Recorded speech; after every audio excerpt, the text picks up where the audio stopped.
topics, y'all. Let's go to Kimball in Rock Hill. How you doing, Kimball?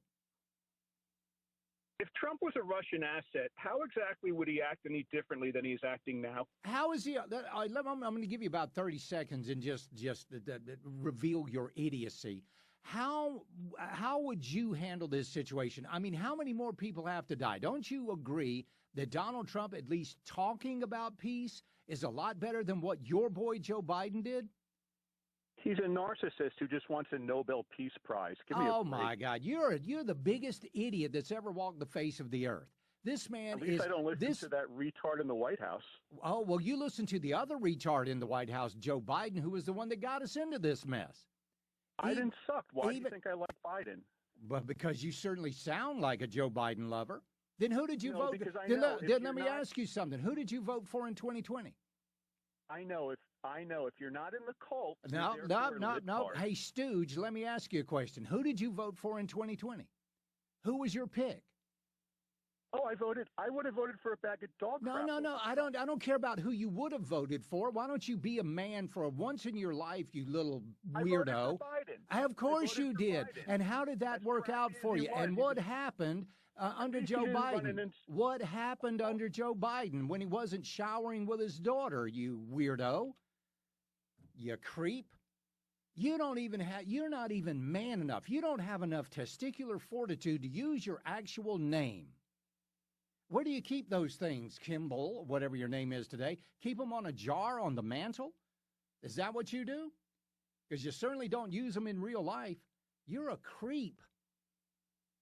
And if you get here's the thing, you get your jollies calling into talk radio. That's sad. You are such a sad, pathetic little beta male. You're not even beta. You're way further down the list than that. You would actually have to get a testosterone injection just to become a beta male. I don't understand. Your life is so worthless that's how you get your fun. You can't even call up and say, listen, I believe, and I would love for this, I don't believe Donald Trump is handling this thing in Ukraine with Russia. I don't believe what he's doing. I don't believe he's handling it the right way. But you know what? You would be in the huge minority on this one. Huge minority.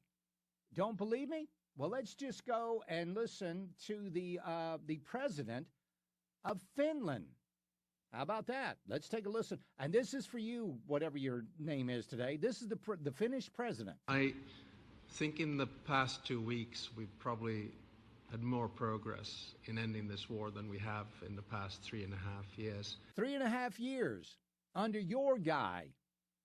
Under your guy. This is the Secretary General of NATO. I really want to thank you, President of the United States, dear Donald, for the fact that Dear Donald. You, as I said before, broke the deadlock, basically, with President Putin by starting that dialogue. And I think it was in February that you had the first phone call. And from there, we are now where we are today. And that is, I think, if we play this well, we could end this. Ta-da! And now let's go to Prime Minister Giorgia Meloni over in Italy and listen to what she has to say. Thank you very much, Donald, Mr. President, for hosting us today in this important meeting. And I think it is an important day, a new phase, after 3 years and a half that we didn't see any kind of sign from the Russian side that there was a willing for dialogue. So something is changing. And you know what's changing, Mr. Caller Guy? You know what's changed in the past 3.5 years? Donald John Trump. That's what's changed. Let's go to Neil in Greenville.m. Neil, welcome. Good afternoon, Charlie. Thanks for taking my call. I'll be real quick. I think we should give this guy a name, and I know he's called under several names before, but we should just call him Low T Trevor, because that's who he was one time. We'll just refer to him as Low T Trevor. Low T and here's Trevor. a message for Low T Trevor. Wanted to bring up the Nobel Peace Prize. Well, Barack Obama was handed a Nobel Peace Prize 9 months into his presidency for doing absolutely squat. Nothing. Donald John Trump has stopped 7 wars in 7 months. The man deserves a Nobel Peace Prize. You are exactly right. Charlie. Have a great evening. I appreciate you, Neil. Thank you very much. Low T Trevor, I'm liking that. Let's go to John in Waynesville. John, welcome. Hey, thank you, Charlie, for calling out this guy who's just wanting to pollute the airwaves. Yeah, that's what he does. does. I spent a year up in Massachusetts with a short time for a job. I met this lady. Show on demand. Text podcast to 800-905-0989. The Charlie James Show on News Talk 98.9 WORD. The voice of the Carolinas. And welcome back to the program. I'm telling you, there are people out there that just, Donald Trump could literally cure cancer. And they would be complaining about how he's putting doctors out of business. That's just the way they are. So we've got the leaders of the European Union. We've got Finland. We've got all these people praising Donald Trump. And there's people going, oh, Donald Trump is only doing this for his glory. He's only doing it for his glory? I don't understand you people. I really don't. Let's see, Charlie, no surprise here in Trump and Putin's peace deal. Trump wants all the credit and glory, but absolutely no responsibility in guaranteeing security to prevent Putin from future attacks.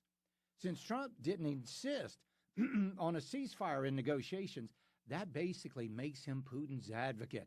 And Trump wants says Zelensky needs to be flexible. Translation, give Putin everything he wants. Well, let's go back, dear 577, and let's take you back to the Biden administration. And this is from Joe Scarborough over on Morning Joe. Listen to what Joe Scarborough said. By the way, let's underline two things here. Just again, to set expectations, to be realistic. Even during the Biden administration. Even under the Biden administration. Every Biden official, including the chairman of the Joint Chiefs, says, including the chairman of the Joint Chiefs says, they're going to have to give up land. They're going to have to give up land. That was under the Biden administration, 577. This is called a negotiation. You know what President Trump's been able to do in the past 7 conflicts that he has resolved? No ceasefire. Now, what a ceasefire is, in case you don't know, this is where two sides agree that they're going to stop waging war on each other until they settle their differences. What Donald Trump was able to do was go in and just get them to stop fighting, period. That's it. No more fighting. This war is over. And they did it. So this is continuing with Morning Joe here. They're not going to like giving up land, but they're going to have to give up land, number one. Number two, they're not going to become members of NATO. There may have been people writing articles in the Wall Street Journal or elsewhere saying they have to be members of NATO, but you go around to every European leader, that was never going to happen. But there was an idea of a quasi-NATO type guarantee, and they need that guarantee. And if they get that guarantee,